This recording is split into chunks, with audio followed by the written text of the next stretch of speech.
Hello and welcome back everyone to Redmond's Children and Youth virtual training series, Restoring the Circle, Our Children, Our Blessing. I'm Anovi Schoonover, the operations specialist for Redmond Consulting, and I'll be working as support for this virtual training. If you have any questions or concerns, please reach out to David at red-wind.net or via the platform's chat. So, presenting with us today are Sandra Bercier and Amber Warman. So this is going to be just a kind of conversational piece that we're going to be having. So if you do have any questions or comments for our presenters, you can hop into the chat, or if you would prefer, you can click the hand icon and we will allow you to speak these questions or comments verbally. You'll all be muted, so if we do see the hand, we can then unmute you. And I will now turn it over to our presenters. Hi, Sandy, and welcome. I know that you're, if you want to tell us a little bit about yourself, and then if you were going to open with a prayer, that'd be great. I do see we have some participants starting to join us, so afterwards, maybe we can have them introduce themselves. Oh, that would be cool. Buju Kagane Dung Mashki Indishnakas. My name is Keeper of the Medicines. I'm from Turtle Mountain, which is located in North Dakota. If you're not familiar with us, I'm Anishinaabe. I practice as much of my culture as I can while I have to take, have a job. I wish just working with medicine and stuff could be my job, but not yet. Let's see what else. I live with my mother right now in Belcourt, but I'm the director of First Nations Women's Alliance, which is the tribal coalition in North Dakota. And our office is actually in Devil's Lake, which is a few, not quite 100 miles from where I'm at. So, but I'm on a reservation. This is Turtle Mountain, and our office is by Spirit Lake. So we just got done doing a couple of really cool activities at Spirit Lake last week. I'm still like we didn't do anything for so long, and we got to come and actually see people. So I'm glad about that. Anything else, Amber? Oh, I know what I was gonna say. Well, go ahead, Amber. Do you have anything? Oh, wait, I have to pray. But let me pray first. You go ahead. Pray right away. Okay. All right. I'm gonna light. Can you all see me? Can they see me? No. Or no? Yes, we're able to see you. Okay.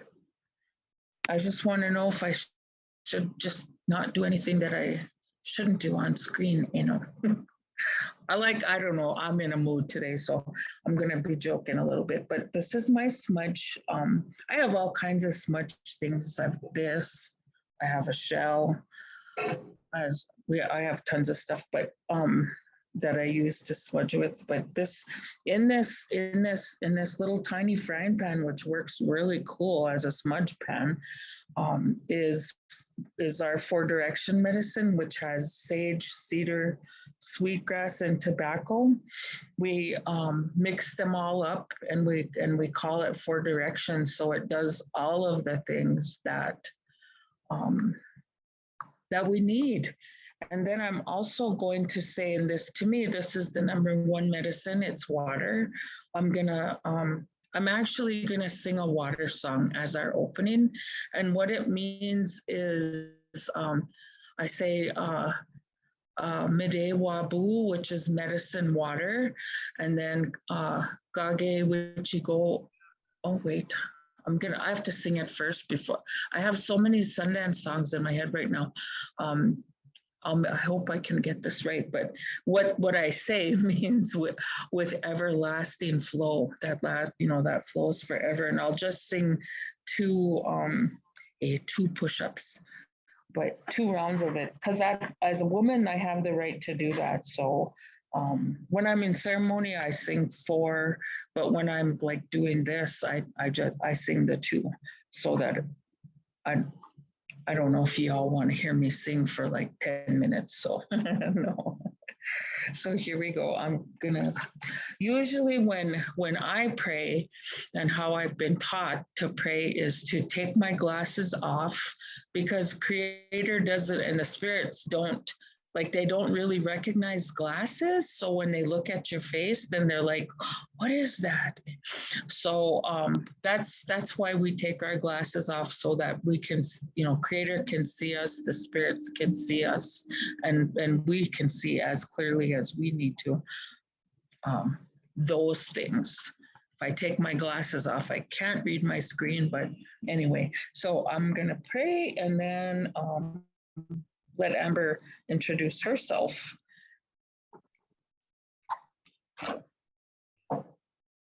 Oh, my thing lit right up the first time. Doesn't always happen that way. So this is good.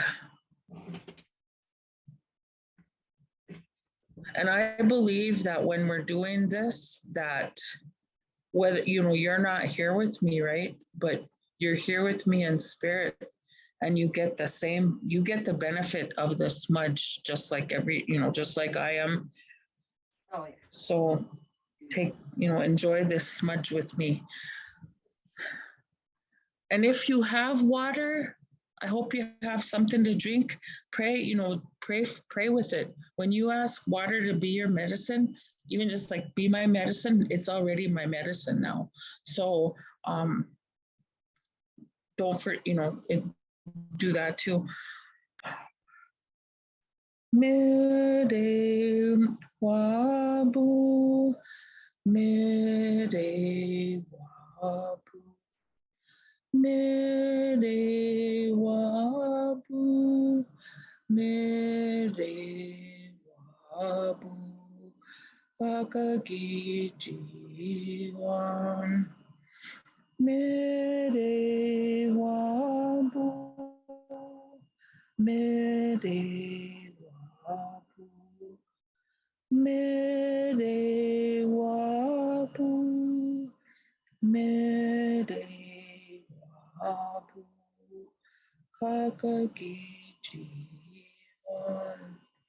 Ooh. Take a little drink of your water.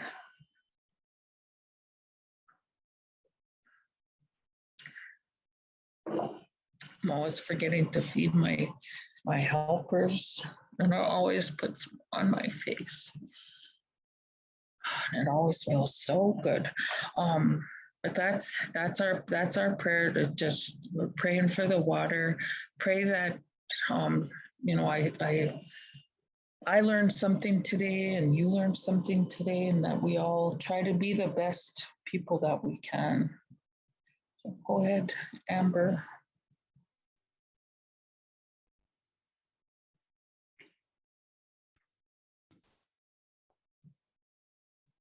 Oh. Can you hear me? Oh, there we go. All right. I went and got my sages here. I delight some with you. That was an excellent prayer. Thank you, Sandy, and song. You always do such an amazing job. And I just want to thank you for coming today. And as always, I enjoy listening to you present, and I always learn something new when I hear you. I am honored to know you. This lady is very special to me, as she is to many people in our communities. And we have multiple Native communities here in North Dakota. We're blessed in that way to be surrounded by multiple reservations and to get to learn different cultures, both our own and other people, and kind of come together and doing what this conference is about, restoring that sacred circle of community, of respect for each other. Sandy is, and hopefully she'll get into talking about that a little bit later, but hashtag be a good relative is something that she started with her organization and still continues to be a mantra among Native communities, because we are trying to restore being a good relative. It isn't looking at our community like this person is better or that person is better or I am greater. It's these are all my relatives, and how would I treat these people if that was my relative walking through the door? And so that concept kind of comes from her and her organization, and they're just a really great group of ladies and women and men that are coming together to hopefully end violence in our communities. And maybe not in their lifetime, but they've definitely laid some great foundation for all of us. And with myself, I work currently for Redwind Consulting, and I'm kind of just joining the call to just kind of visit with Sandy, get some conversation rolling, ask her some questions that if you're watching this later, that you are able to relate to. And if you have more questions for Sandy, her information will be shared at the end of this presentation, as will Redwind. So feel free to reach out to us with any other questions or comments that you may have later. We will be available still to you. So thank you for coming today, Sandy, and I'm excited to hear from you. And then we have some participants. If anyone wants to take the time to introduce yourself, we can unmute you. Just raise your hand or chat with us if you want to put your where you're from. Oh, she's stepping away for a minute. Sorry to miss introductions. Unless she's on now.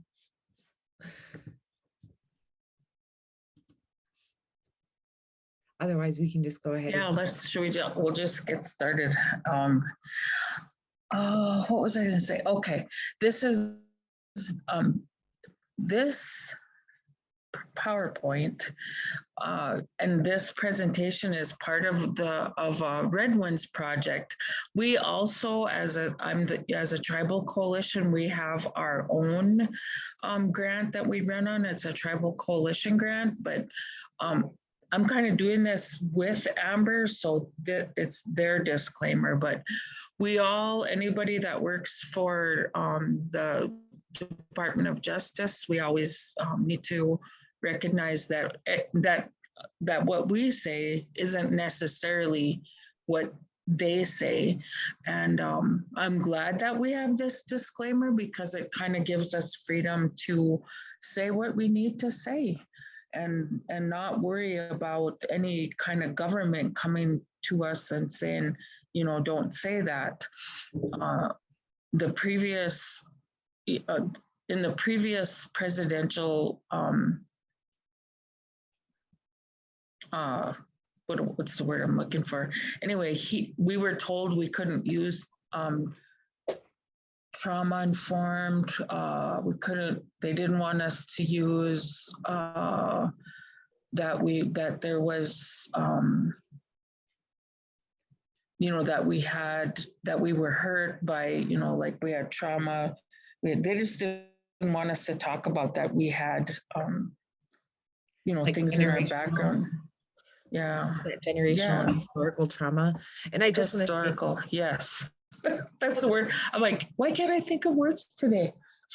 But well, Sandy, I just want to acknowledge you as an elder and as a woman in your community. Sandy both comes from a traditional place and yet is part of a modern world. So sometimes when she's unable to find the language, it doesn't mean that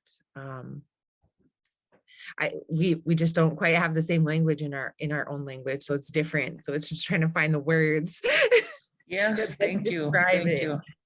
I'm like, what's the word I'm looking for? I don't know. Part of that has to do with age. I used to be able to remember everybody I ever met and their name and their face, and not anymore. I forget my own kids. No. Okay, why isn't this moving, Amber? Next slide. Where would you? There you go. Oh, I don't know. All right, this is called Best Practices for DV and Sexual Assault Program Serving Indigenous Children and Youth. And I want to make it really clear from the beginning that I don't actually work in a program that serves just children and youth. So I work in domestic violence, and we end up working with children and youth. But so most of what I'm talking about today is just kind of comes from my heart and the things that I've learned over time. I have worked with child welfare before. So tribal child welfare, and I've done different things, and I have children. I have grandchildren, and I even have 3 great grandchildren. I'm 60 years old. I don't often feel like an elder, but I mean, I look like an elder, but I don't feel like one. No, that's lying. I do feel like one sometimes when I come up the stairs. Okay, this about me, I already told you guys, I'm an enrolled member here at Turtle Mountain. Grew up here, left here when I was like 18, and have moved back a couple of times over the span of my life, but I've spent a lot of time like in Bismarck. I did graduate school in Spokane. I've traveled a lot. I used to work for the Native American Training Institute, and we taught even up in Canada. I went to like Northern Ontario and up to Saskatoon. That was a long drive. I went there the day after I got out of Sundance. I actually left from Sundance and got to a hotel. Oh my goodness, learned a lesson there. When we talk about pain and stuff that we all go through, sometimes it creates a memory, it creates a flashback. So always know when you're in a presentation and something goes wrong, you can ask, you can walk away and do a smudge. I've been at trainings where I have had to go and smudge because something, clicked in me, and I needed that. One time I was at a training, and if you know Jim and Bonnie Claremont, they had the safe room, and I went in there and just bawled my head off for a while because we were talking about children. Anyway, so let us know, reach out, whatever you need. We all, we want to take care of ourselves. I actually got a message from a spirit that said, you need to do better taking care of yourself. So trying. One of the things is and if you do work with children, I so want to acknowledge you. I actually want to acknowledge anybody who does any work with people. Working with people isn't easy, but I think that like when I was doing the work with child welfare and working with child welfare workers, that was probably some of the hardest stuff that I've seen. I've been like yesterday saw a TikTok video of a child getting removed and then put into foster care. And it was like, oh my goodness, that's really hard to see. There's just some basics we want to talk about a little bit. When the justice wasn't this past weekend, but the weekend before, Amber helped us. First Nations, we did a project with Spirit Lakes. What is her program called? Workforce training maybe, but I wrote a grant and it got funded from 7th generation fundings a couple of years ago before COVID. Maybe COVID had just started. We didn't think it would last as long as it did. So, but they funded us, and I call it the Butterfly Project. And what we do is it's written there. This particular grant is just for youth and just for girls.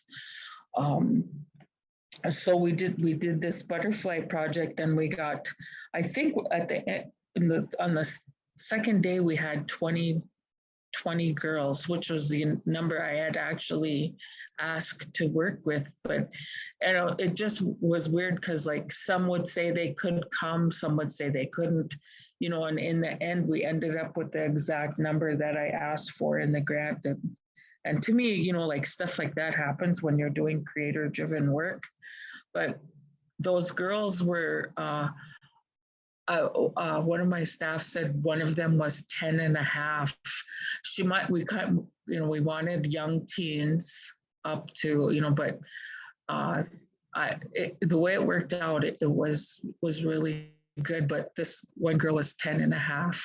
I was like, I remember when I used to say when I was something and a half, it was so cute. And probably the oldest one was 15.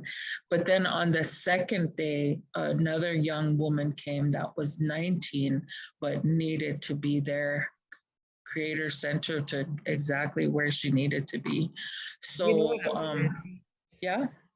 Just wanted to say, also thinking about everybody that was there, you wrote that grant when I was still working for you, and Jewel was still an intern for you, and Ruth was one of our presenters for you, and like we all ended up showing up there. So I mean, like, how cool. Yeah, it's creator driven, right? Yes, absolutely. Proven. We call that practice-based evidence. It's, when they all say they want evidence-based practice. As Natives, we believe in practice-based evidence. We believe that things are going to change. When we ask in ceremony for things, we know that our prayers are going to be answered, maybe not the way we want them, but the way that Creator wants them. So as some of these little girls needed rides, boy, I tell you, if you want to get the truth out of anybody, go for a car ride.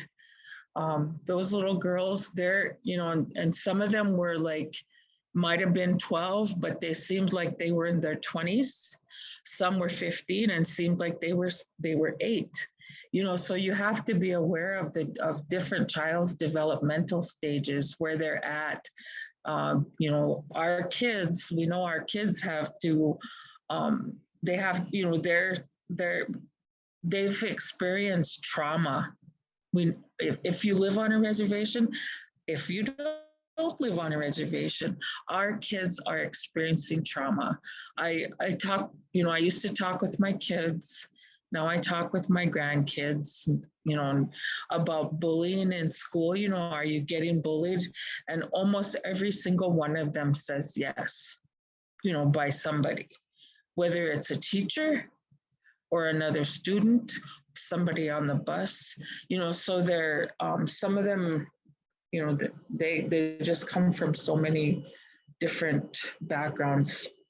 Unless they're very lucky, I try to provide still for my grandkids and my great grandkids, like a stress-free, trauma-free home. But, like you could, if you live someplace like I do on a reservation, we live next door to drug dealers, and I have had women running away from trafficking show up at this house where I'm living.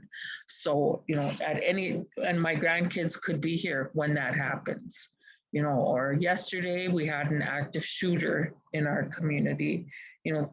Our kids are always under trauma.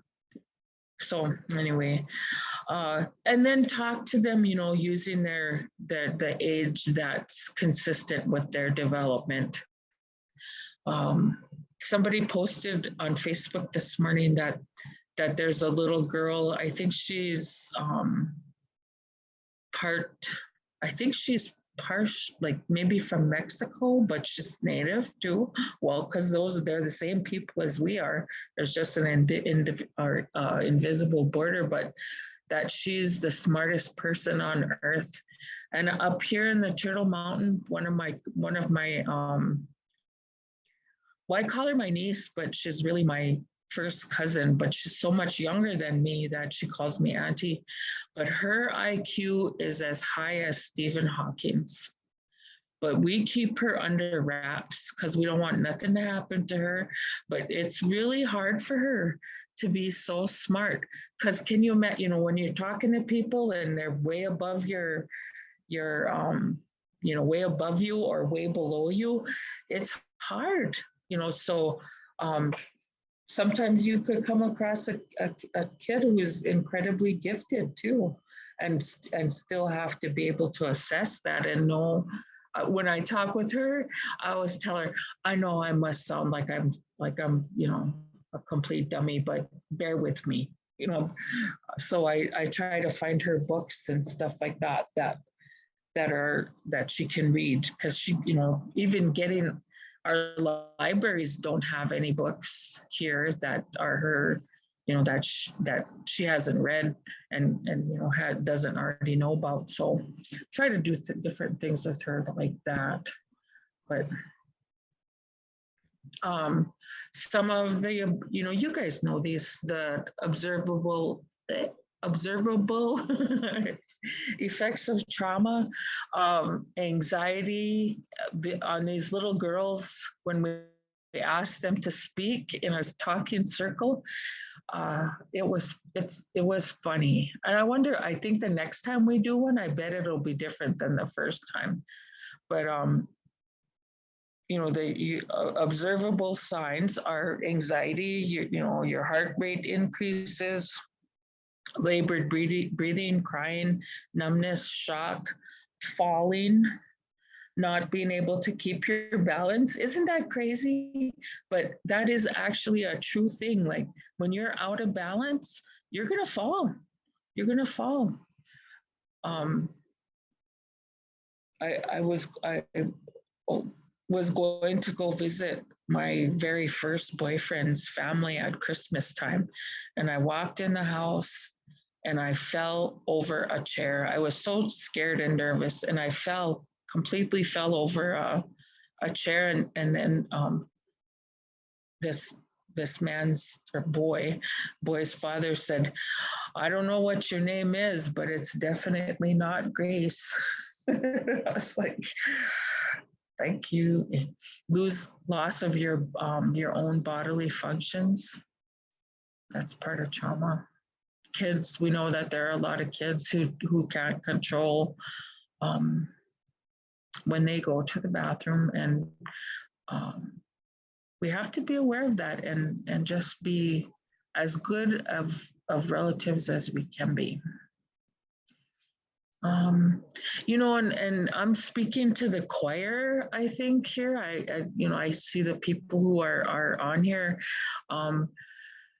But as Indigenous people, we believe and we know that every single thing has a spirit. The rocks have everything. The rocks have a spirit. This copper cup has a spirit. Every single thing has a spirit, and we believe that we are all related. We're related to everything. So that way, if everybody would just would think that and know that, I think things would be so much better. I was speaking to a group at UND a few years ago when I hashtagged "We are all related." Yeah, like you can copyright things. I hashtagged it, bought the hashtag for it, and it's not like something that, like, I know people, tons of people said it before I did, but I woke up with that in my head one day, was to hashtag "Be a Good Relative," and we sell different things. We don't sell, we ask for donations for these really cool shirts, you know, but it's just a way to get that message out there, to be a good relative. It was in somewhat of response to the Title IX, I believe, requirement for colleges to have bystander programs, and you hear about that all the time, you know, like you know, they were bystanders, and I was like, what is a bystander? I don't even get it, because I've never been a bystander. I've always been a good relative, sometimes at my own expense, right? That there's some, and I have to, you know, one of my relatives that I respect that's a little bit older than I am told me, you can't tell people that they have to do something all the time. You know, because I would say, if you see something, do something, don't just say something. And she said some people's reaction is just flight, or they get frozen. So I have to respect that, because that is true. But even if you're frozen, hopefully when you have time to reflect back on what happened with you, that maybe that's something that somebody could help you work on, so that you because if you freeze in a crummy situation, that might not be good either. uh, if maybe you should, you have the flight option too. There's some things that you should probably just get away from, but still maybe call the cops. I've seen where people, and sometimes recording with a phone is good, right? Some people have the truth about situations gets known by, look at this video, this is what really happened, and you can't hardly quarrel with that. But be careful, but make sure that you're being a good relative and doing something to help this situation. Amber, do you have anything on that? I guess some kind of came to mind would be like, I know videos can seem like you were saying, just like it looks black and white, but in domestic violence, sexual assault, if a woman or victim, man or woman, has just been sexually assaulted or just been in a domestic violence situation, that could include like gaslighting, those type of things. So they could be reacting out of trauma. If we're only getting part of the story, you know what I mean? As a neighbor, like I'm thinking of myself, like if I start recording something and I don't know the full situation, it could look one way, but it could be another. So, I mean, it's best to try, if you can, local law enforcement, but those of us on the reservation, I mean, Sandy, Turtle Mountains is pretty small, so I don't think you guys have the same issue, but like MHA or Standing Rock, you can be waiting hours for the police to show up because there's only a few police officers for an entire huge reservation. And so then just keeping our relatives safe, like how can we maybe de-escalate the situation? How can we kind of talk to them both in a good way? Like, why don't you guys just separate for now? Those type of things until we can get some backup and some support, or get them to a shelter, or maybe some other resources that they might need. But that can all be difficult when we're talking about domestic violence, sexual assault. So good advocacy, just being that good relative, right? Make sure that we are ready and prepared for situations. I know a few years back your program made like sexual assault kits for both like young women all the way up to elderly women, anyone that could possibly need this kit. And like those type of things are needed in the community, building those gaps between like getting these small grants, like you're talking about, that fund small projects. You don't have to do something on a mass scale necessarily. You don't need $1 million to make a difference. You can get a grant for $1,000 and go out and buy clean underwear and socks and bras and training bras. You got to think of young victims all the way through elderly victims and what that looks like in your community. Where's the need at? And then putting those small things together, or having small fundraisers to be able to do the work that is both creative. Yeah.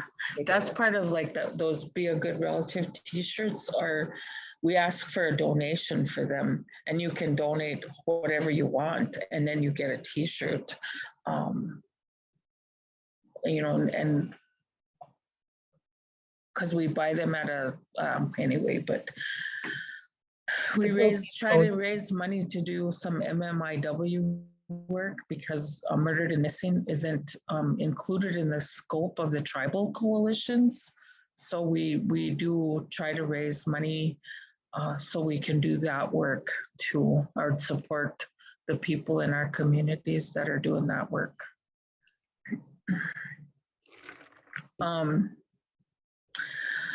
What is your personal mission? I think this is an awesome, like you have to think about this ask yourself, my Ogima, the guy who's my spiritual leader, his name is Andy Lavager, and he tells us, ask yourself each morning, why am I here? When you're looking in the mirror, when you first get up, when you wake up, ask yourself, why am I here?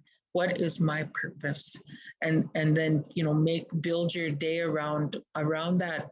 Hopefully it's a good spiritual, that's what you want to be. When I pray, I say, please God, help me to be a good person, because I'm not always a good person. I get upset in traffic. If my kids will tell you, like if I see something happening in Walmart, I'll go there, because I can't. It's just part of me. And then I'm like, man, like you said, Amber, I might not know what was happening, but I could always be a better person, a kinder person. So, do that. What in this work, you have to know why you're doing what you're doing.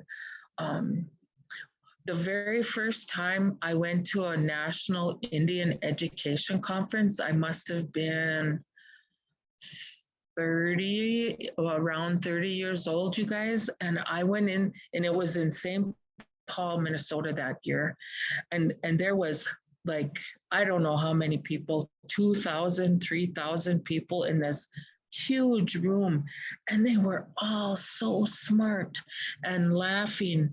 And I was like, I had never seen anything like that. I remember thinking, this is like heaven, because Find a Loria was there. I was like, ah. So just, put that intention out there and have good days. Lead by example. I try to remember that. Try, right? To remember that. So try not to do anything crazy in front of my grandkids, or treat the people that I work with badly. I try not to do that. I'm human, so I'm, sometimes I make mistakes. I'm here taking care of my mother. We had a rough day a couple days ago, and at the end of the day, she asked me to sit down and talk to her, and I thought, oh, I'm gonna get it, because I had it's a long story, but I had used a short voice with her. I didn't holler at her. I didn't, say anything mean, but I was just like, okay, I'll just walk away. And she knew I was upset. And so she sat me down and she said, and we had a good conversation. And if I didn't show that to my grandkids, to my kids, how would they treat me when I'm an elder? So you have to lead by example.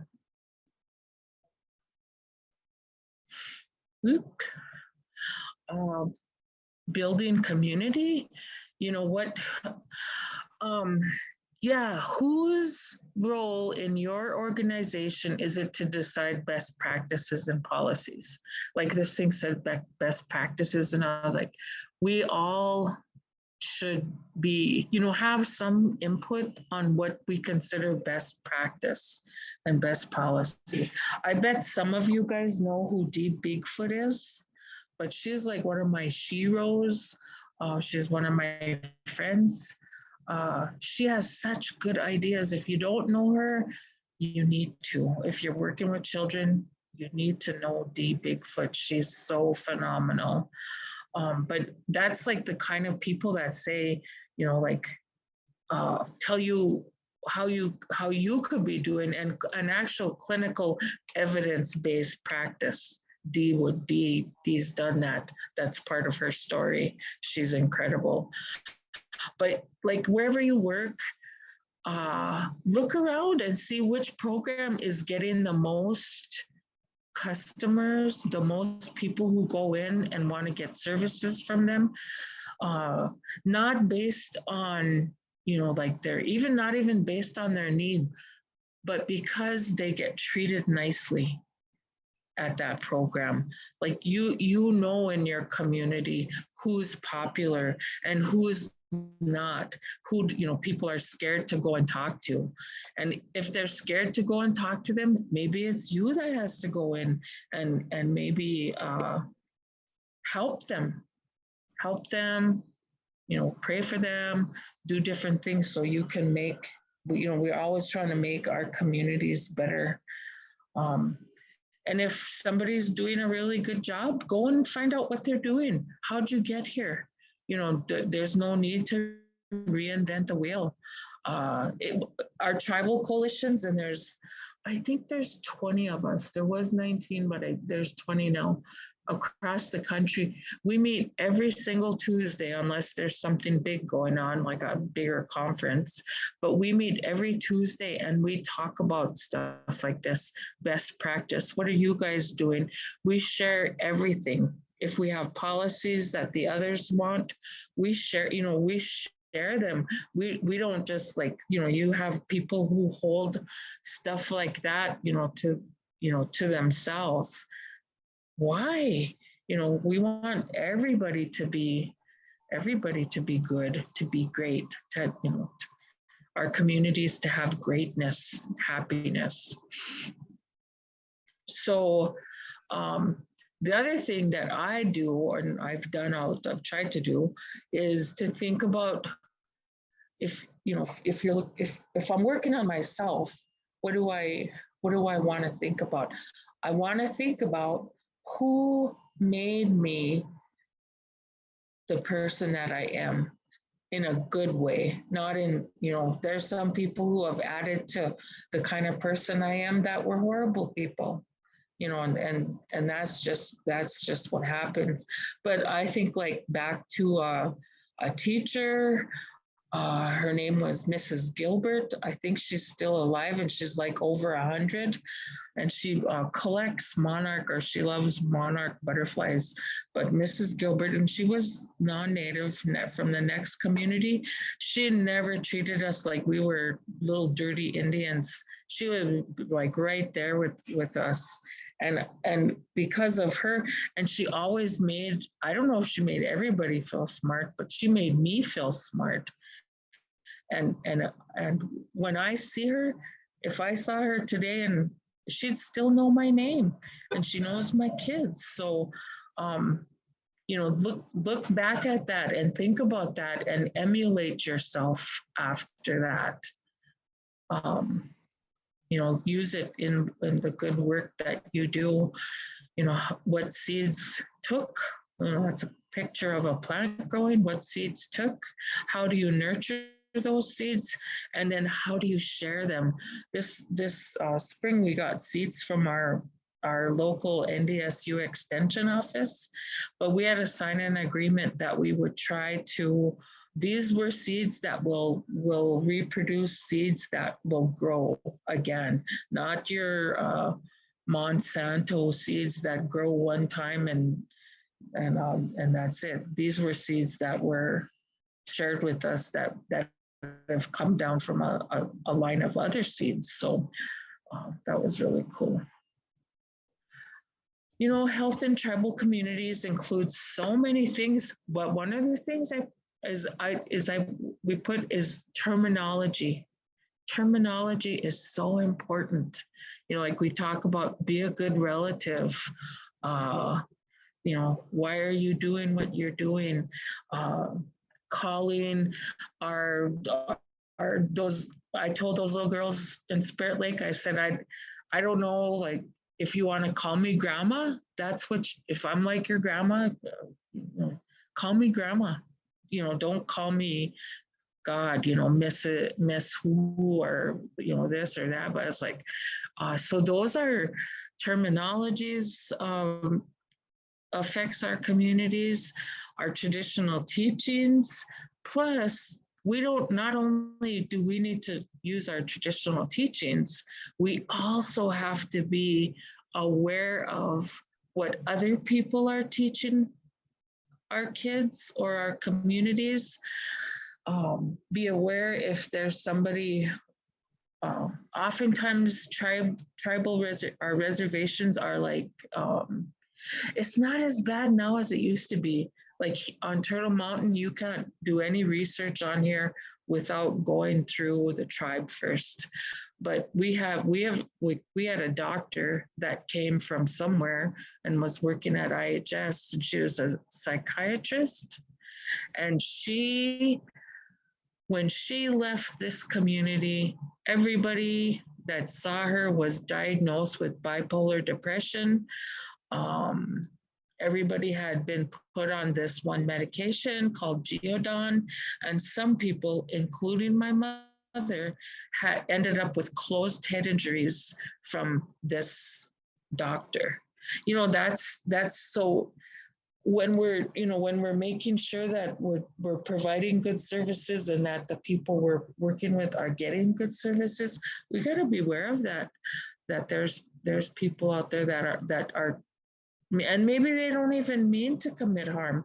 You guys, just think all of our reservations are just targets too for different kind of religious groups, which, more power to you if you can get somebody who doesn't, who needs more, to believe in whatever and creator, but however, they look at power, but we also have to be like, if my grandma saw us talking to, like, we had Mormons that would come through, Seventh-day Adventists. If my grandma saw us, or she heard, like, say you went over to spend the night with somebody and you went to Lutheran church, she would have a fit about that. But like now though, I don't do that. I don't do that with my family, but my grandma did. It was funny. Sometimes scary, sometimes funny, but these are just examples of what, it's real. I hope it's nice if your community has maybe shelters for children and shelters for women who are running away from domestic violence. If you don't have one, I don't know if I put it in this slide, but there's a program called Strong Hearted Native Helpline, and it's 24/7.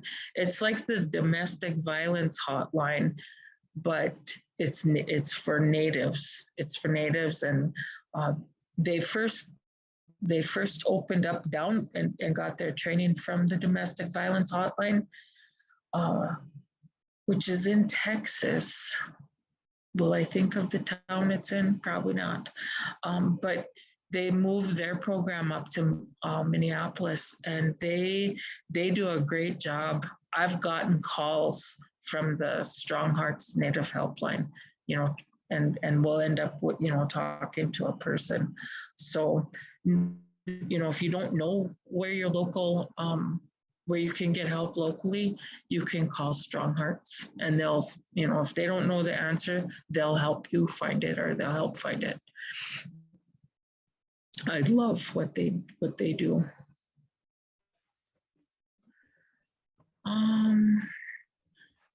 Amber, I think is this your slide more than mine? Oh, I can do this. So, this is so good. Develop, and it says a reference manual or resource guide for your community, your state and national resource. This is about a web page. We used to have to use binders, right? But this is about, putting up a good web page, but also having, things to hand out when somebody does come to your door. Know who's doing what, so you're not providing, the same services. If somebody else is better at what you do, or at doing what that person needs done, get them over there. I would never try to, I wouldn't try to be a doctor for one, or, apply for, I would be no good at applying for Medicaid or Medicare. I don't, that's not my job. So, I would definitely refer them to one of the ladies at IHS that's her job. She's really good at it. She knows all the ins and outs. So just, create your own best practice. Yeah. Some tips. Yeah, like I think this might have been your slide, Amber, but I'm gonna use it anyway. But because I read through it and I thought it's good. When you're working with youth, you have to provide a safe and nurturing environment. I don't believe anybody on this call would even be like that, but that, like treating kids like they're just kids. We need to treat try to treat our kids, our children, our grandchildren, like they're our little relatives, and that, that every single one of them is our little relative, and just work with them like that. But like on the next one, it says you have to sometimes teach kids about their own boundaries. If you work with kids, you know this. He was a great nephew, but he was my sweetheart. His name Rick, and when I met him, he was raising a boy named Cody, and Cody has some issues. He was in foster care, dropped him off at his uncle's house, and never came and got him ever again. Aged out from when I was there, and we were together, aged out. But this kid, he did not know how to say no. So I said, well, I'm going to teach you how to say no, because you need to learn how to say no. And so I said, we're going to practice. I'm not going to tell you when we're practicing. We're just going to do it. So we'd go someplace or something.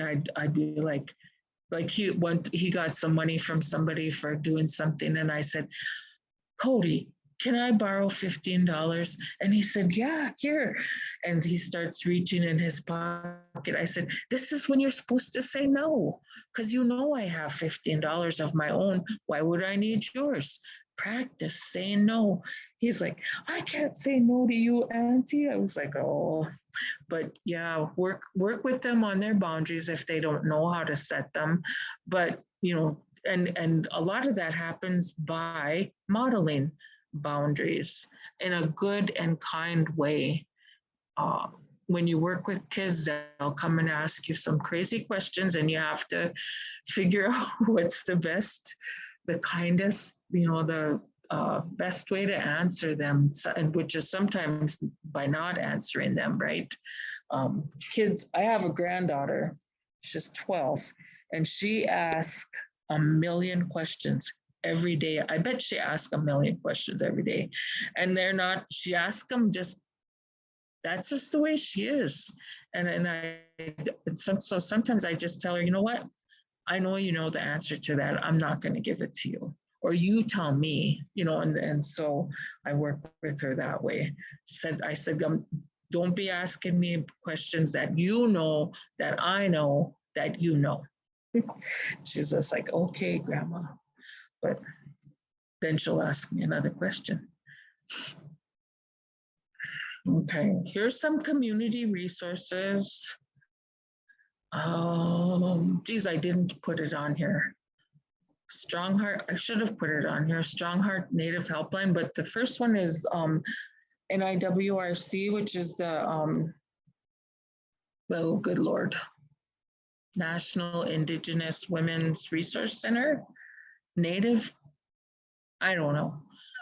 I just call them NIWRC all the time, but they do some awesome stuff. TLPI, if you're familiar with them, they're the Tribal Law and Policy Institute. They have some awesome pages, like articles and toolkits and all really good stuff.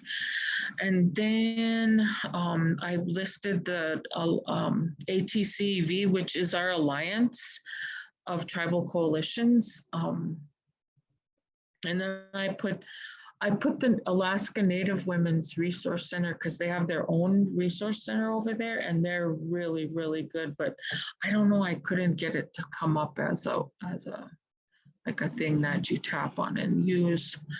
But I wished I would have, and I will add Strong Hearts Native Helpline to this. Jesus, I just talked too fast. This is the end of my thing, but this is Redwind Consulting's address. I don't have my contact, or did I put it up in that other one? Amber. Well, sort of. Beginning. Oh yeah, there. But I didn't put my number, Your or email. my email. It's not on there, is it? Do you want to share it in the chat? How do I get to the chat? Do you guys have does anybody have any questions? I see we have a couple people that have joined us before. If you guys want to take a minute to introduce yourself, and if you had any questions, I'm sure Sandy would love to hear from you. And then yeah, can Candace, are you there? can you unmute the audience, guys? Yes, I'm here now. Hi, Hi. who are you? Besides Candace. Yeah, hi. So, my name's Candace Joy Craig. I am a Muskogee Creek citizen, also Eastern Band Cherokee descent. And I currently live in the Muskogee Nation of Oklahoma in the city of Tulsa. I run a private practice called the Joy Therapist. And I've also just started a health advising and consulting firm called Native Health Advisory, where I take my knowledge of cultural competency, trauma-informed care, traditional values, and help mainstream organizations that are serving Native communities use tribal self-determination and sovereignty as they structure their health programs. So that's who I am. Okay, I got a question for you. Do you know of the tribal coalition located by you?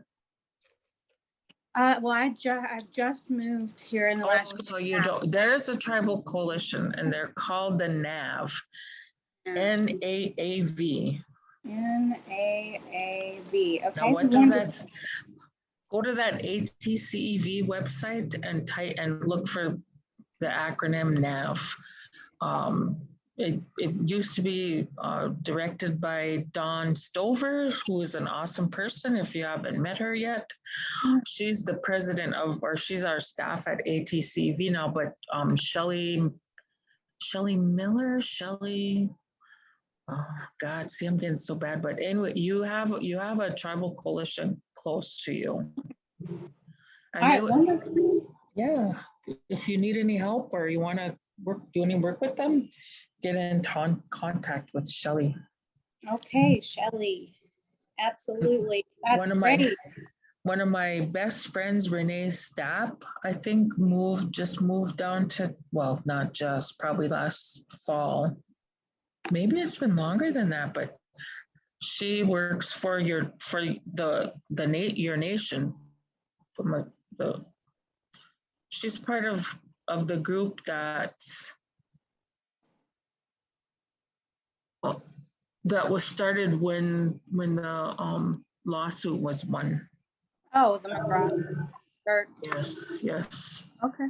So she's on some kind of, but her name is Renee Stapp. Oh yeah. Mm-hmm. Okay.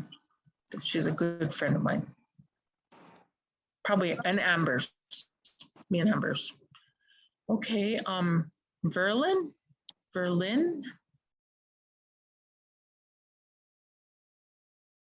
Are you there?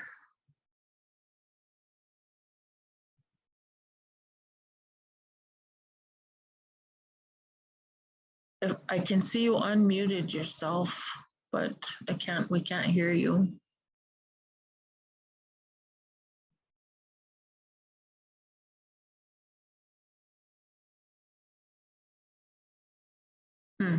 maybe you type in the chat? Oh, there we go. Hello.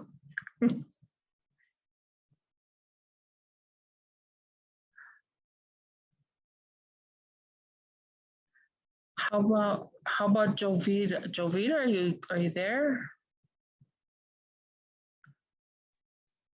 Oh, hello everyone. I'm Jovita Belgard. I'm also from Turtle Mountain. Bonjour. Bonjour. Bonjour, hey. I'm also from Okayawinge and Estrada. I'm down here in Albuquerque, New Mexico, but I work for the National Indigenous Women's Resource Center, NIWRC that you're mentioning earlier. I saw you. You're new. Yeah, Are you absolutely. new? I came from the Yes. Coalition to Stop Violence Against Native Women in New Mexico, but I just started at NIWRC. Oh, cool. I feel like I know you already. You probably know my parents, or my dad was W. Larry Belgard. He just passed on last summer, but he's from. Oh, is your mom Mary? Yeah, that's my mom. Oh yes, I live right by Harry. Oh, okay, that's my uncle. Yep. Yep. Nice. Small Well, world. good to meet you. Yeah, I probably knew you when you were a little girl. I've known you. probably. Yeah. Well, good to meet you and welcome aboard to NIWRC. We do a lot of work with them, and you know they're well, I don't know if they're TA actually right now, but where who they're doing TA for. But I got to visit Lucy last fall. She came to Bismarck because that's where her son, I think it's her son, goes to college at United Tribes. So I got to spend some time with Lucy. Oh, that's nice. Yeah. I just started with the Native Love Project. So I'm the youth program specialist. So you got a good Rose Lee, man. Ask her what getting Wiz Khalifa means. Okay, Then she'll be like, did you see Sandy? Anyway, well, nice to meet you. Look forward to seeing you somewhere down the road. Yeah, absolutely. Thank you for your presentation.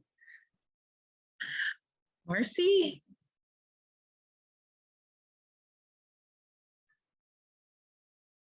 Oh, and Verlin said she's from Jemez Pueblo and she's a batter's intervention specialist. Tough work there. Tough work. Are you a she or a he? I guess I said she, but I don't know. You could be a he. Or a they. I'm trying to understand that too better, but man, I'm old school. I'm like, okay. But I'm learning. Marcy? She. Okay. Thank you. Marcy? Are you there?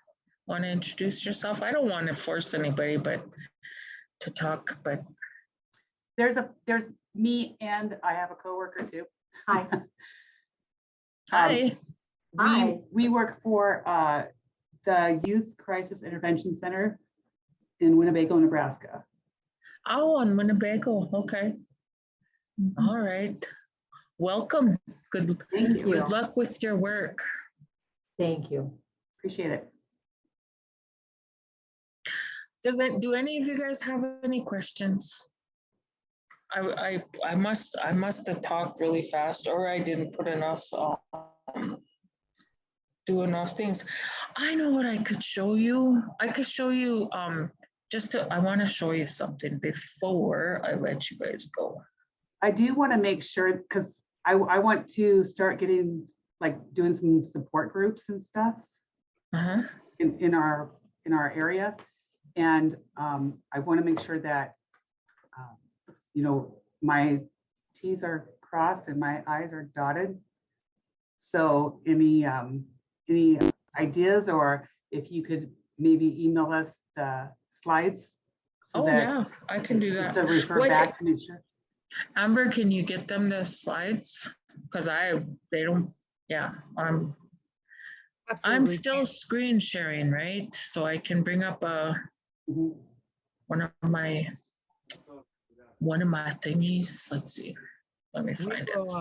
We will share the PowerPoints with the audience, and they'll also be available on our website. Okay, here I've got us in some of this is, hey, this is one of my folders, but in here I want to show you, this is the calendar that we developed using some prevention funds from our state FIPSA program, family violence. I wonder, can you guys see that? Can you see it, Amber? No. No? Oh, wait. It says I'm paused. Yeah, Why you'll am I- need to change the screen sharing. Where's that at? Resume share. There we go. You're like, oh my God, I don't know how to do this. How do I get that out of there?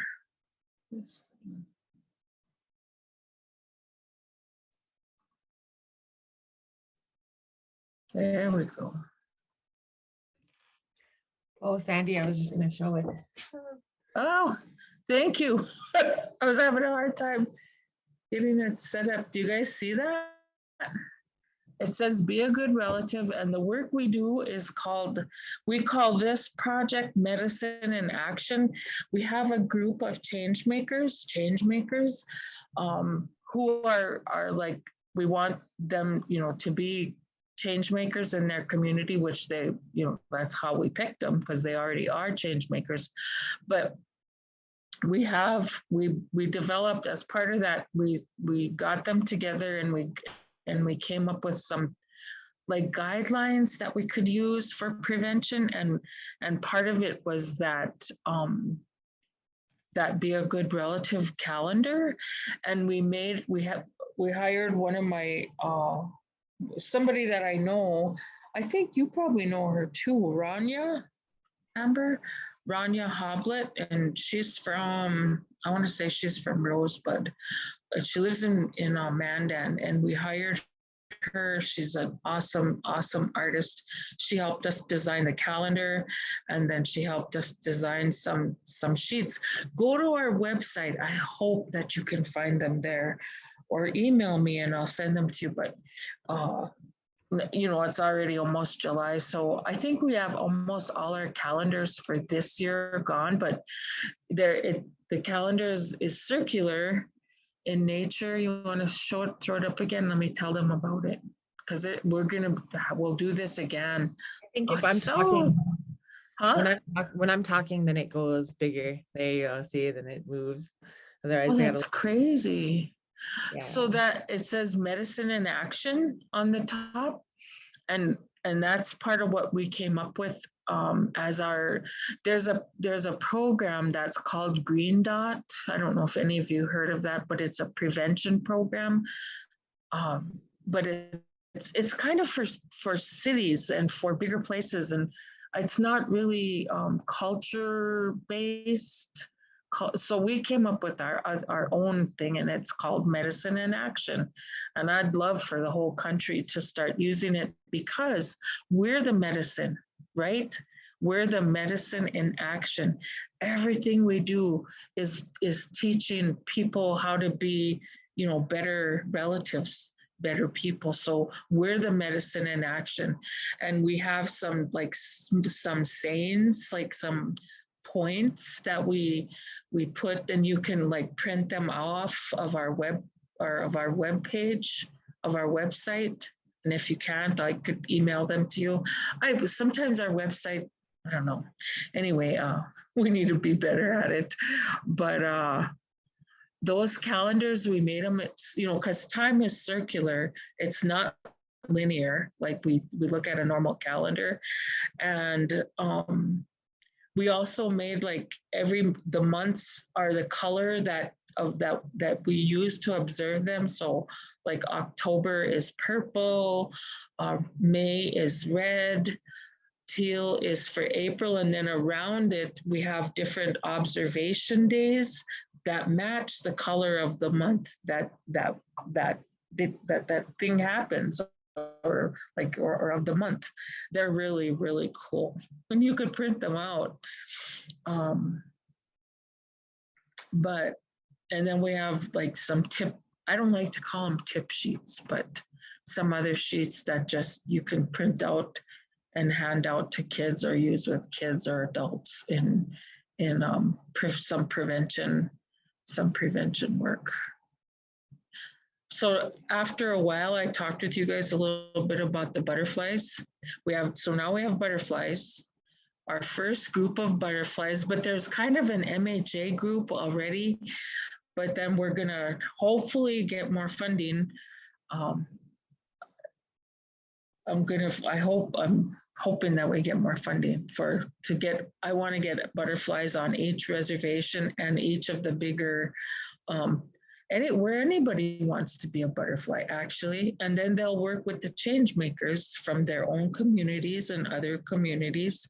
And then my next goal is to get an elders council. There used to be a big gathering, an international gathering of elders, and that would be my dream outcome, is that someday we could do an international elders conference or something like that. So that's where we learn, right? To be better people. And Jovita, I want to say I am so sorry about the loss of your dad. I didn't say that when you were talking, but I am sorry about Amber lost her dad in this past year too, and we've lost so many good community, members. I think one of your aunties also just died, right? Yeah, my auntie Dolores. Yeah. Yeah, Dolores. Because I got to meet her because Sandy and I both have the MBAs from Gonzaga. So we went to school out there. Your auntie? Yeah. Yeah, she's got her MBA too. We've got MBAs. She was a year or two behind my cohort. And Gary's my first cousin. Gary, he's like my brother, older brother. And I almost ran over him last night. He came too far with his golf cart out onto the road, scared the daylights. I thought, man, I could have killed him because I'd have been fine, but he would have been dead. Crazy guy. So yeah, I was gonna call and tell one of those girls, tell your dad to be more careful, because I love him so dearly. But that's all I got. I could talk forever, but sure. Do you have somebody coming on, Amber, not till 2, right? Yes, actually, and both presenters are in another meeting, so they may be joining us just a little bit later. So those of you that are interested in showing up for that next one, it might be about a 30-minute wait. So I just want to give you that heads up now, because we probably won't change it, but we'll be in the room ready for you guys, so you can still show up on time. They might just be running a few minutes late due to that other training that they're in. So apologies in advance. But thank you guys all for coming. Thank you for presenting today, Sandy. We always appreciate you and love having you join us. And thank you for the free calendar downloads. Anyone that wants to go, I have mine. I messaged them right when they started giving them out. And I'm like, Sandy, put me on the list. I want one. And they're just incredible to have. I get lots of compliments on it. I took it down for you guys, but it was in my living room. And yeah, they're really pretty. They're really pretty.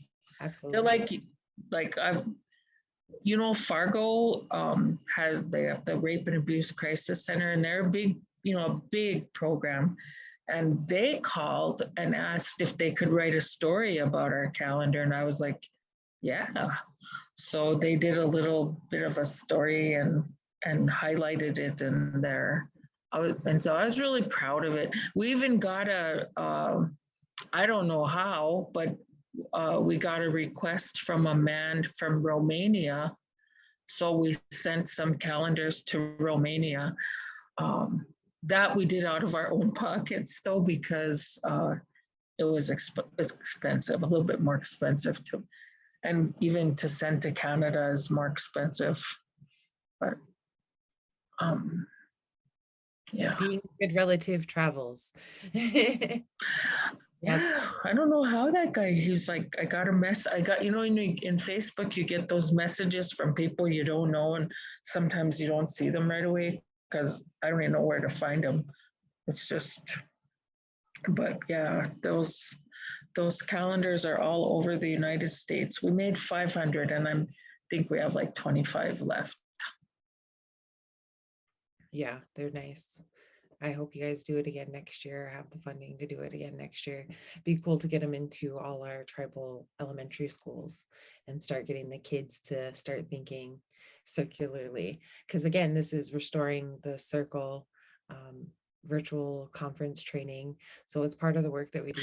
When you're talking about others, you know, that's part of that whole circle is you guys sharing that information with our children. Our children share their information and love and, you know, just the kindness that kids have in their hearts, that willingness to forgive. They just show so much compassion. So I think we learn so much from each other. All right. Well, thank you guys for, like, I always think that anything that we do, even if like, so this isn't, there's not a, you know, 1,000 people on here. That's fine. That's great. I had an event, a Facebook evening with Chris Stark. And Jovita, have you read the book Carnival Lights yet? No, not yet. I've heard of it. Oh my God, get it and read it. It is so, all of you should get it. It's because it's written by Chris Stark, who's my friend, Christine Stark. It's called Carnival Lights, but yeah, I forgot what I was talking about. Where was I going with this? You were at the book club. I went to that. You had an online event. Did you have another one last night? I was gonna say that even that that even though this circle is small, there's a reason that it's this way. And that like that night we probably had at the most maybe 30 people, but you know that like it's had, I want to say 600 or 800 views since. So recording things and getting them, you know, keeping them on your webpage or your Facebook page,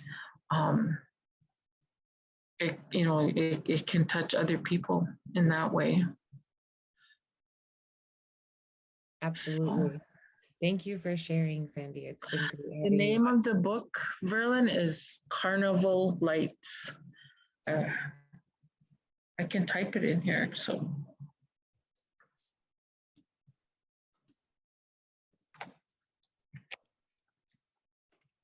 If I can spell right.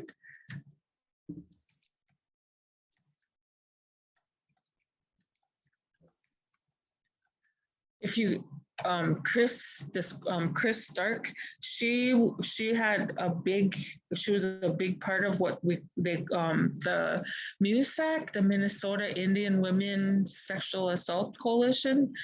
They did a thing called Garden of Truth about trafficking. Man, if you guys work with kids, you gotta be aware of that too. Trafficking is so, it's happening everywhere. I'm convinced it's every place and it's horrible. But Christine they did a thing called the Garden Project, and that's also a good resource that you could find probably on their webpage. Awesome stuff. I mean, it's not good because it's not good stuff, but it's very informational. But the book is a good book. Did you read The Firekeeper's Daughter? The Firekeeper's Daughter. Who wrote it? I had to look it up. It's really good though. Okay.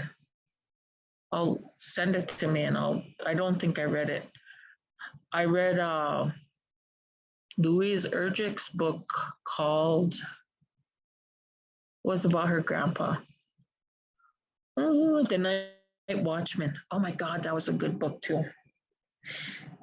I love books. I love books. So we'll let you guys go. I'm going to type the author in the box here. Yes, Verlin. When you go, did you ever watch? There's a movie called Eden, I think, maybe on Netflix. It used to run, but it stars Bo Bridges, the old, or is Jeff? No, Bo Bridges is one of the stars in it, and it happens either in Albuquerque or Phoenix. But that's the real deal. What happens in that movie is the real deal. And the levels where human trafficking happens, like, I don't know that we'll ever be able to win because they have a lot of money. It's becoming one of the biggest industries in the world, passing drugs. I think we were both at that virtual training here in Bismarck for human trafficking, Sandy. And I found it really interesting. One of the things that was talked about was that drugs can only be sold one time, and you can sell a person multiple times. So that's part of why it's such a huge industry, is because they are making so much money off of one person so many times. And then when you think about a Native American man, woman, or child, and the diversity that their skin tone brings, for them to be sold as like marketable, I'm just like, it's disgusting and disturbing, but yet true. And so it's just that All extra. that, like those little girls we were with, remember, they were, each one of them was so beautiful. Oh yes, I was absolutely. looking at them, I was like, man, these girls are so beautiful. And so vulnerable. And yeah, so I'm like, so while you're walking around in the mall, hold on to each other. Yeah, be careful, be safe. Our children are our most precious commodity, and sometimes we haven't been taught in our historical, the trauma part of it, how precious we were, how precious our parents and our grandparents were, because I know my grandmother didn't get that love, that acceptance growing up in boarding school. She was taken from her home and she was mistreated. And then growing up, she did that same type of thing with her children. And then myself having to be part of the cycle breaker is hard. And it's also like growing up in foster care, lucky for those experiences, just like you're talking, maybe not lucky, but just divine, because sometimes we think, oh, this is terrible. You know, someone could be like, oh, geez, you only had a few participants. That's terrible. And yet at the same time, it could be really impactful for just those few participants, or those participants that are going to view it later and hear something or say something that's going to hopefully impact them to make changes in their own communities. So I mean, and that's what happened in my own life, is even through all my grandmother's, her struggles, she didn't just bring her historical trauma, but she brought that resilience into my life. Her resiliency gave me strength and helped me break that cycle for her great grandchildren, because she didn't want to see them grow up how she had parented. She wanted change for them. And so I'm grateful to her for that. And to all of you, your era, and laying down a lot of the foundational work for a lot of us, because I didn't know a lot of the things that I know today until I met you and I heard you speak and I heard you talk about different things like just domestic violence in your story and how those impacted you and your family. And I mean, those things make changes in our hearts. And so I'm grateful for the work that you do, and that all of these women that shared. Thank you, ladies, so much for coming today and for sharing with us. We appreciate you and honored to have you here today.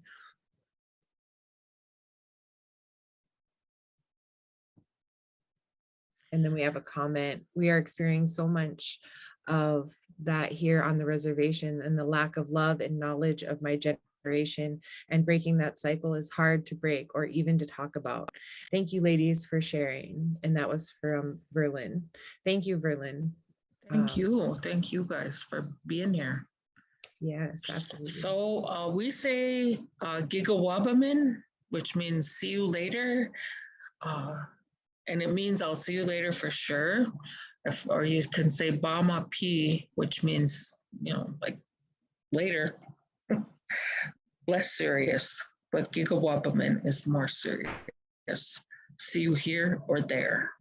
So, Gigawabaman.